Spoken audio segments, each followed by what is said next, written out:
Percy Spencer didn't finish grammar school. Then he changed every kitchen in America. Spencer's life began with one tragedy after another. His father died when he was just 18 months old. His mother, unable to care for him, left him with his aunt and uncle. Then, when Spencer was 7, his uncle died too. Spencer left school young, went to work, and helped support the household. By the time he was 12, he was working in a spool mill, and when he heard the mill was going to switch over to electricity, he did what would become the pattern of his entire life. He taught himself everything he could. That curiosity made him useful. And years later, it would help turn a piece of wartime radar equipment into one of the most common appliances in the world. At 18, in 1912, Percy Spencer joined the U.S. Navy.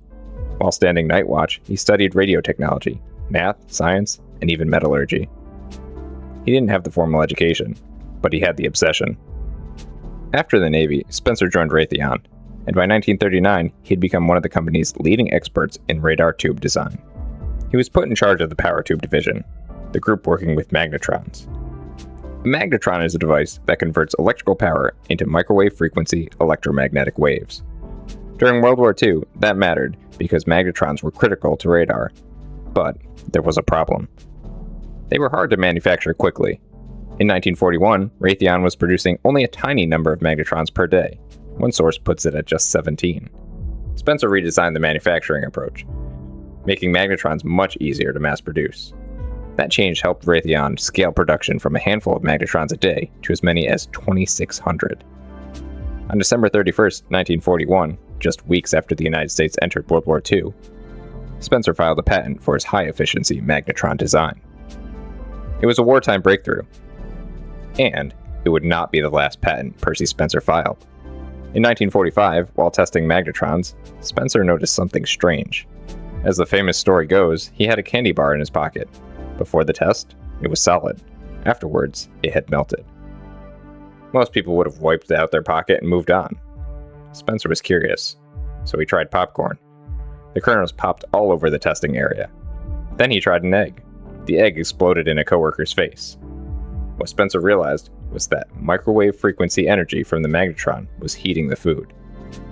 So he came up with an idea. Contain those waves inside a metal box. That idea became the microwave oven. In October of 1945, Spencer filed a patent for what was officially called the method of treating foodstuffs.